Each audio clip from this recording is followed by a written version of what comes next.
Three, two, one. We are live. Welcome to the Mr. Rafferty live stream. I'm just kidding, Jamie. I always do that little corny introduction. I don't ever really have a name for this show or live stream or open discussion that I like to do, but I do at least like to start this welcoming for the listeners that are joining in on this now, later, or later on the YouTube channel. For today's guest, we have Jamie Millet. Jamie Millet is the Shrewsbury High School softball coach and a social worker. I usually just try to keep the introduction just to that quickly, Jamie, and I'll let you take it over and just introduce yourself to start this off. Sure, yeah. So I'm the head softball coach at Shrewsbury High. In my 10th year of coaching, I think now. I coached at Simmons College prior to making the jump down to the high school level. So I've been coaching for a good amount of time. I mean, still, got plenty of years left to go. But I'm also an LICSW, so I'm a licensed independent clinical social worker, and I work in Lunenburg Public Schools. I'm actually the only district social worker, so I do a lot of district-wide consultation, but I'm based out of our middle high school. So, Jamie, with a lot of our listeners that are in on this, like what I just kind of shared with you earlier, oh, what a shocker, Mr. Rafferty has another baseball or softball connection that has a guest coming on. But I also make it clear that that's not just what we're talking about. We'll include maybe a comment or two about that, but what we're going to be discussing today is mental health awareness. Here for the month of May, it's National Fitness and Mental Health Awareness Month. And obviously, with your line of work and even in applied in your world within coaching, because I share that as well, we're just going to talk about mental health, or at least with that mental game type of things. So that's just what we're going to be talking about within today. So I guess to start this, and I'll kind of like start off the first question that had to do with your introduction. You played at Merrimack College, right? So Yep, sure that did. was, and just to make it clear, that was your major, that was aligned. You what was the thing that you studied over there? So I actually had a dual bachelor's in psychology and criminology. So I couldn't figure out if I wanted to go to law school or go to get my master's in social work, and ended up doing the social work thing. Maybe it's all kind of the same, in one way or Yeah, another. in some ways, yeah. So, and I just asked that for the first question because it's in your line of work and something that's huge applied. But is there you're a huge advocate on spreading the awareness with this, like what you just shared with me. And I agree with you a lot in some ways, and I try to make it as a point as much as I possibly can, either in my health or my PE classes. Would you care to share at what certain point within your life did you actually start recognizing the importance of mental health? Yeah, I mean, I think probably in college at some point. I think when I was a high schooler, I probably didn't have the insight to identify like some of the anxiety maybe and stuff that I was dealing with that may have been kind of part of being a typical teenager. But I don't think I had the self awareness at that point. And as I went through college, I mean, I think the pressure, the stress of college just gets so much more, whether it's academic or it's athletics, whatever. And then as I dove more into my psychology work, I think that's when it really started to hit me the importance of it, just through various internships and whatnot. As an athlete, like looking at this from the mental game standpoint and like sports psychology piece, I tell all of my athletes it's ironic that I am such a huge advocate for it because when I was their age, I thought it was complete garbage. Like if anyone recommended for me to read a book about like how to think when I'm like at the plate, I'd be like, yeah, no, I'm not doing that. Which is funny considering what I do now, right? But it definitely took me some time, I think, to buy in from the sports point of view. Never mind to get a good picture of what it looks like, in real life for people and how, it affects everybody differently.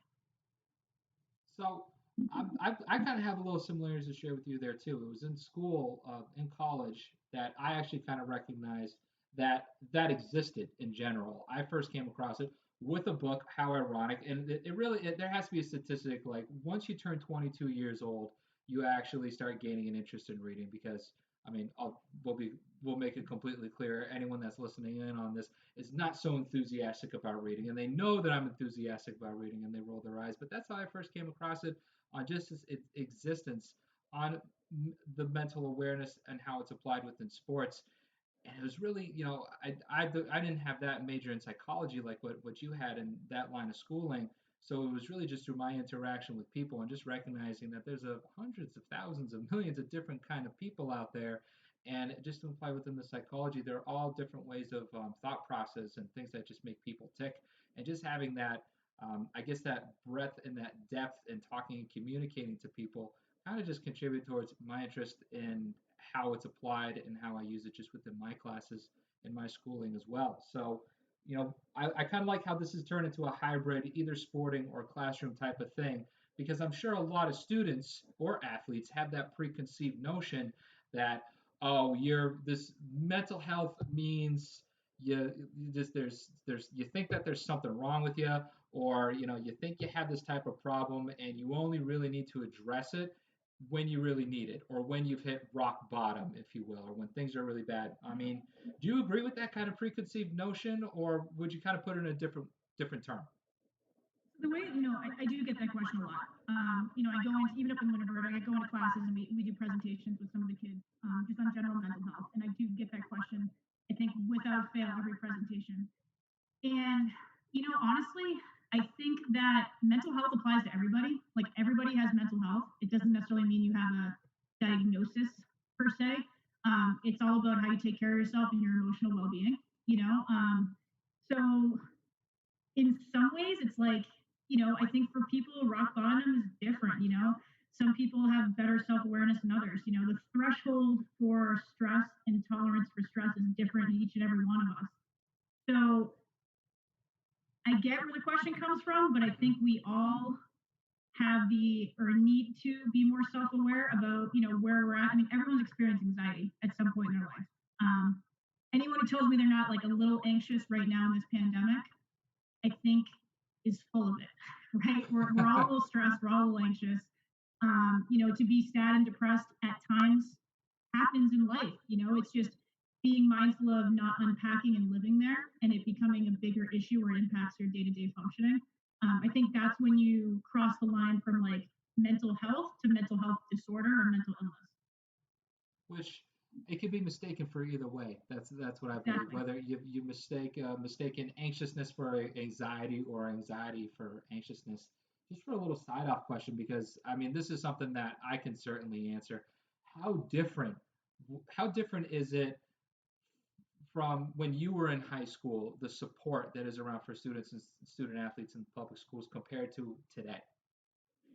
So my position like did not exist in schools. Probably when you and I were in school, it was not a thing. Even when I went into the social work field, working in a school setting was not even on my agenda. Was not anything I was considering. So even like 10 years ago, it wasn't a thing. And I think the supports are greatly different. They're increased, I think, in a lot of ways. I do think we still have a lot of ground to cover in having this conversation. So I love that you're bringing this to your classroom because the more we have this conversation, the more students talk about it, the more they're aware that it's happening. We start to break that stigma, so that when there are supports at school, kids can go access them too. Because just because we're here doesn't mean kids always come knocking on your door and say, "Hey, I'm struggling." Just to even add a plug with my particular school district, that to contribute with that, yes, when I was in high school, I didn't even know any of this stuff type of existed in a way, and just being involved with it now, there's so much support behind it, and I'm hoping that a lot of districts are kind of following the same way because Leicester kind of has in its way. It's Is it enough? No, absolutely not. We had about like 2 days on a focus about this, and it was the most important 2 days in my opinion throughout the entire school year, just because it brought out honesty and perspectives, and without revealing like too much stuff about people's lives, because some people just don't want to do that anyway, and they could still take steps or practices to address it themselves. But just the awareness upon it, in general, I thought was huge, and it was for 2 days. And if there's a way that we could find to continue it, I think it's incredibly important because it's just influential and impactful for kids today nowadays.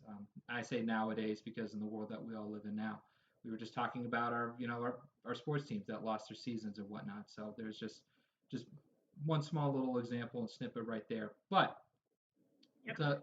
just to move on, just from what I had mentioned about points of emphasis and practices, why don't you answer this as the softball coach? Because I think this is pretty applicable for a lot of people that can try to practice this because you understand it may transfer to other parts of life.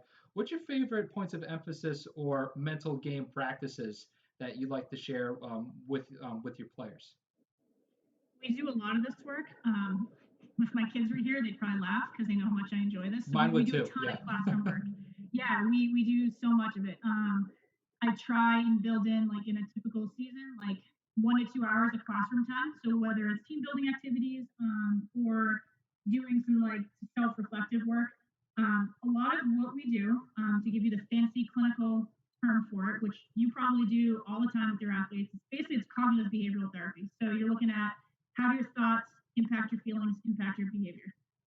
So if you ever read Mind Gym, it's like super quick, easy book, but that's pretty much the whole premise behind it.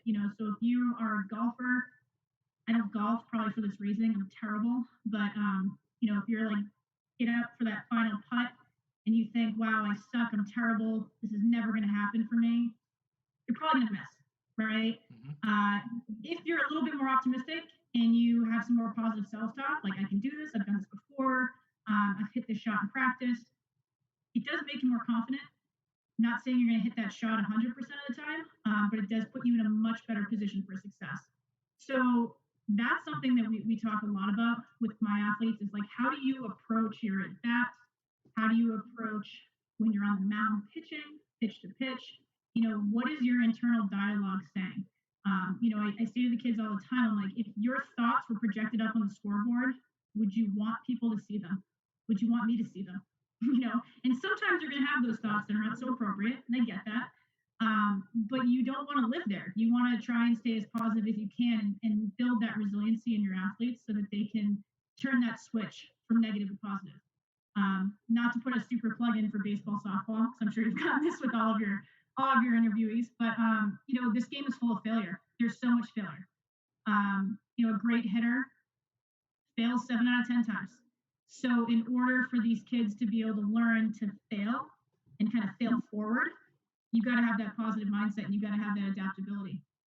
I like how you just make that point on where, if I've never heard this before, so it was really interesting to hear where if your thoughts could be projected on a screen, is this something that you would want to be on that screen?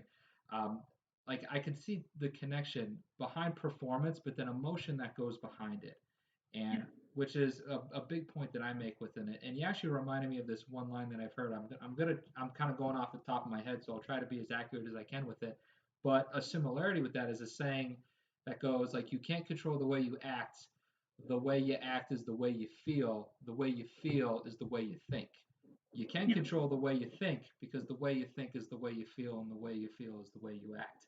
Which That's pretty much the CBT triangle right there. Thoughts, feelings, and actions. there you go. Oh, perfect. All right. So right You're a into club. the You didn't even know it. I knew it without even knowing it, I guess. Well, I learned that obviously from a different piece of literature, or just from other conversations. But to kind of just add within there, the emotion is something that I talk about particularly because it kind of goes hand in hand within performance. To be honest with you, I know I've shared that quote before with my students, in the classroom or on the ball field as something that's talked about because it can kind of even be a way that I believe, that just contributes towards just controlling your behavior around anything. Yeah. Team building, like what you said, that's something that we do all the time. And maybe our students can kind of understand the perspective that's behind it now. Whatever environment that you're around, what are the things that you can control? And behavior can absolutely be one of them. I mean, just to give the student something, the breath is something that I talk about a lot. Is that if that's something that you share with or you want to add to this, please, I'd like you to. But just to start it off, I guess, controlling and actually recognizing the breath when you're inhaling and then exhaling, and you control and repetition behind that can kind of bring some big contributors. Yeah, we do a lot of breath work. I think some of the kids buy into it more than others, but yeah, I mean, just being aware of your breath. I think you make a really good point about controllables versus uncontrollables. I think every year I do this worksheet with the kids, and inside the circle is what's in your control. I have them write it down, and then on the outside, what's not in your control. And so much of what you spend time being stressed and worried about that impact your thoughts, impact your feelings, impact your behavior, your performance are the things that we have no control over. Umpires, officials, weather, unfortunately, this whole pandemic, stuff like that. So we do a lot of work around that too. And that applies to off the field too. I think that's the biggest takeaway for so much of what we work on is it's not just building skills to be better on the field, being a better person, better human, and having that resiliency in life. Is there any similarities? If I'm kind of just asking this off the top of my head, it's not here listed on the notes, but do you see any similarities on what you practice with your players as you may do with your other line of work with other students or other people? Yeah, absolutely. Like I said to you, like the fancy clinical word is this cognitive behavioral therapy, which is CBT. It's an Okay. evidence-based intervention used by mental health clinicians. Any of the kids watching or listening, just Google it. You'll see a bunch of stuff come up. It's it's science-based. It's really effective treatment in depression, anxiety, substance use. The list goes on. And I found, similar to like what we were first talking about, is I went into coaching because softball's been a part of my life for like 20 something years, so I never really merged my two worlds. It's like I wore my social worker clinician hat, my coaching hat, and then as I started coaching more, I realized how similar the worlds are. So when I read a sports psych book, I'm like, this is CBT. They're not saying it's CBT because that's maybe clinical, but that's what it is. It's the same sort of concepts. And I definitely view those sorts of books and that literature now through a clinician's lens. And there's so much that's so similar. When I work with kids at school or when I was doing outpatient, if they played sports, I was able to utilize those examples in practice, which could be really helpful. But even the kids who don't play sports, I mean, this is all applicable to life. Well, I like how you actually have hard worksheets or things that the people can actually work on and practice in order to bring that type of perspective. Because it's awareness, hence the term behind it, but actually practicing and recognizing that awareness can kind of create those certain moments. That's another word that I've used as well. Just being aware of the moment of where you are, and then how you can control it moving forward. Um, can we talk about books for a second? You made just an interesting point on how you found some connections. I just before I ask you the question, I actually kind of that's my favorite part about reading, in all honesty. And I know I like to make the point of, or just the joke of, oh, you're reading something and then you grab that, but then you read something else and it talks about the same thing. Mhm. It doesn't seem really appealing, just explaining it like that on redundancy, but that's my favorite part about reading on how worlds can be connected. Just whatever it is that you're interested in. Absolutely. And I've found that with a lot of my athletes over the years. We've done some book clubs, and I have some of the leadership and captains read books. And at one point, like this year, they were like, Coach, we've heard this stuff. Like this seemed a little like redundant. They were like, I'm a little bored with it. And I'm like, no, this is great. I'm like psyched because it means you've heard this information. It's not necessarily new, and you know that I'm not your crazy coach saying it. Other people say it. Professionals say it. No, players never think that their coaches are crazy in any way, No, shape, or never. form, right? Yeah. So, yeah, you jumped off to the next question, which is an awesome idea, and I just have it listed as, can you brag about it for a bit? You just bragged about your book club, so can you actually just give I did. I some jumped example? it. What's that? I'm sorry. I jumped the gun on the questions a No, little it's bit. fine. I mean, I want to do something like this too, in all honesty. But what are some books that you started with, for examples of leadership and other things like that with your players? Yeah, so I mean, I'm a huge John Gordon fan. Mhm. My kids make jokes that I love John Gordon, and I do. It's real. So he's awesome. If anyone has a free opportunity, Google John Gordon, watch a TED Talk or something. So we started with the Hard Hat, which is a book on the lacrosse program that lost a teammate. It's really all centered around like ways to be a good teammate, which really apply to ways to be a good human being outside of the game, which has been awesome. So that year we didn't necessarily read the whole book. I made photocopies of chapters and we kind of picked and chose what we wanted to do. And that was kind of the first push for some literature. That was 3 or 4 years ago. And then we moved to, I think, The Power of a Positive Team. We read that by John Gordon. And then this year we did something a little bit different. We did The Leadership Playbook by Jamie Belcher. I think it's correct. Yeah, I think it's Belcher. Okay. Um, and that was, again, there's a lot of themes that are very similar between what Gordon was saying and what Jamie Belcher was saying. Jamie Belcher is kind of a newer author, so it was cool to kind of, I saw something on Twitter, I ordered the book, read it myself, and said, this is awesome. It gives kids kind of a step by step guide of like how to be a great leader, which again is applicable to things off the field. Little things, something in that book that I really enjoyed was having your leadership circle, and then from there having kind of this trickle down effect of impacting other players.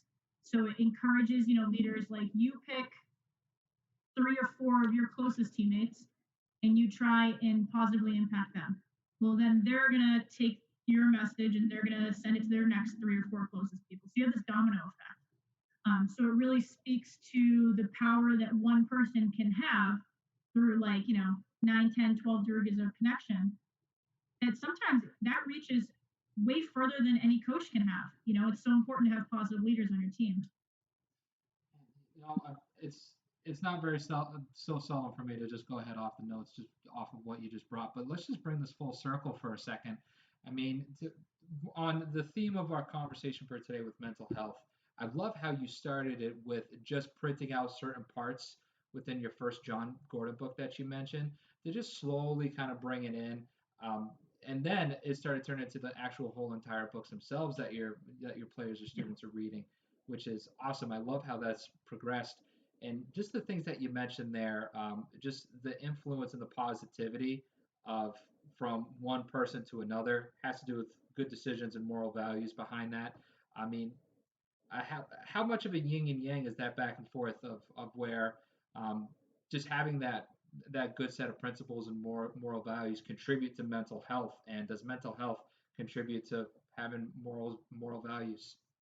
I think, yeah, it's all Yeah. connected. And it's funny you mentioned that. So with my leadership this year, we did a slightly different kind of leadership skill building. So we tend to meet a few times throughout the off season, and usually I give them their book.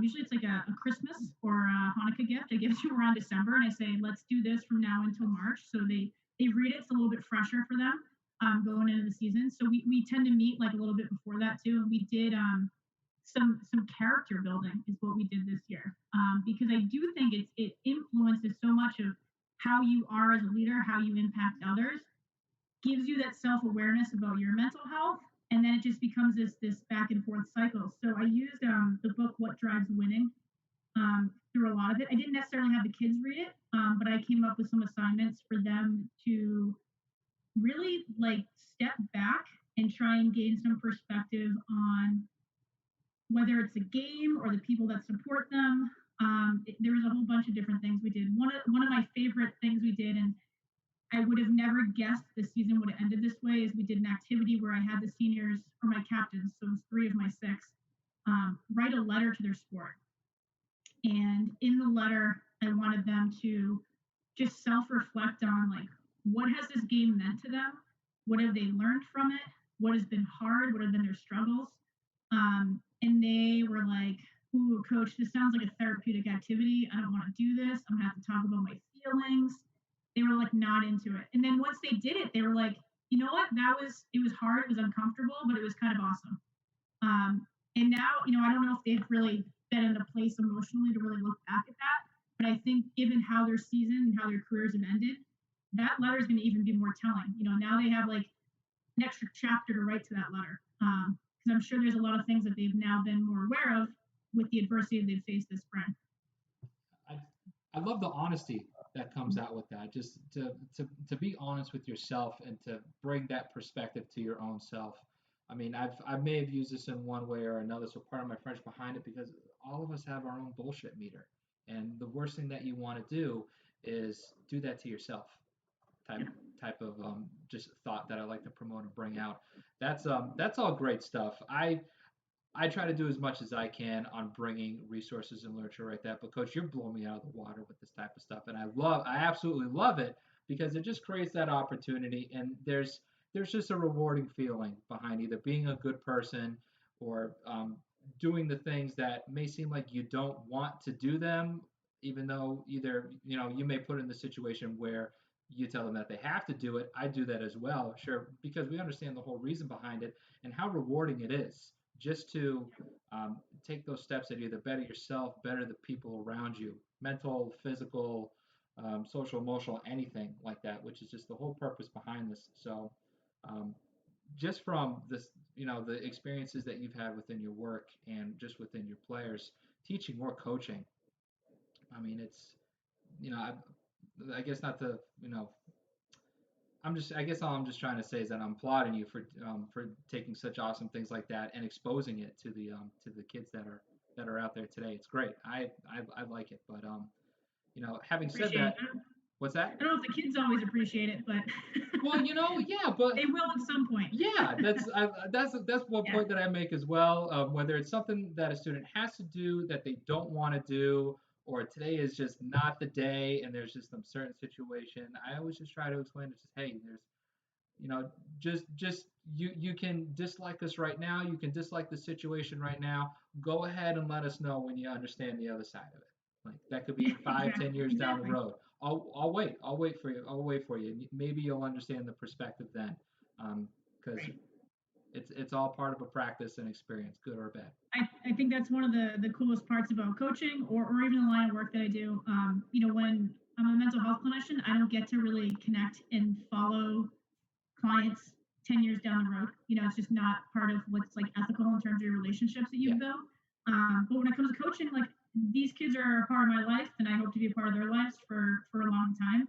And when you hear back from kids, even some of my college athletes, they'll reach out to me and like we just have these awesome conversations. And to know that something silly or crazy that you did had such an impact on this kid and their playing career, it's really special and it makes it, I think, all worth it. Any before we go ahead and wrap this up, do you have any interesting stories on the softball field where you've seen just a good example of emotions that are being controlled, or a good example of just where, this player was maybe particularly present, or where you could kind of see some practices kind of coming out within their routines or anything like that? I'll use a personal example for this one. It's Good, probably there you go. safer. All right. I've seen plenty of stuff coaching too, and I think with the coaching stuff, some of my athletes we've had I'm brutally honest with them, so we have real direct conversations after. Sometimes when you see some behaviors on the field that aren't so great, and we talk about it, and there's always emotions behind them. And I go back to the story a lot. It was my final weekend of my college playing career, and we lost. It was like a best of three series for a regional championship, and if we had won, we would have gone to the World Series. So like there was a lot on the line. It was a pretty awesome experience, and be part of the NCAA tournament. It's also the end of your playing career, the end of college. I had graduation in this tournament, like all in the same weekend. Man. So emotions are like they're high. Like you're just kind of like the real world's coming real quick at you. And I actually the first game we lost was like I don't know 3-2, 3-0. It wasn't a close game really, but I struck out looking, and I'll never forget.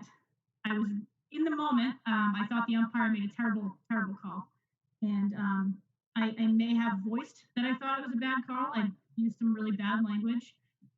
Tossed my helmet up the backstop. Tossed my helmet up the backstop.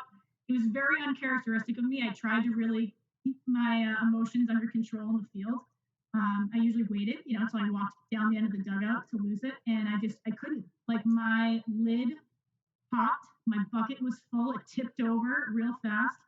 And the worst part was that the president of the college and our athletic director were standing right behind the backstop when I did it. So there was a lot of life lessons to be learned. Did Not they my finest flinch? moment. Did they flinch at the helmet toss or anything? Oh God, it was so bad. I don't think it actually made it up and over. It just kind of like went up the backstop, but it was bad. It was not good. Oh, man. So looking back on that experience, I can laugh about it now, and I can also put into perspective. You know what? Probably not the umpire's fault. I probably could have got a bat on it and fouled it off. I can look at it in a totally different light. But I use it as an example for kids. I'm like, you never know who's watching. You never know how it's going to impact you. Like, did that impact me going into day two for game two? Probably. And sure, it wasn't something that for me as a player, I was able to just leave behind when I get really upset about something. I mean, even when I coach, sometimes I got to check myself and leave things at the door. So it's something that you got to be aware of, not just about your presentation to others, but like, how did that impact my teammates? What were my teammates thinking? I'm supposed to be a senior leader on this team and a captain, and I'm losing it and throwing my stuff off the backstop. So there's like so many layers to that in the moment as a 21-year-old kid couldn't see. But now looking back on it, I do use that example a lot with kids. Like, not my finest moment. emotions got the best of me, which resulted in this really negative behavior. But also, it probably affected my at bat too. I probably wasn't in a position for success from the second I walked in the box. I can.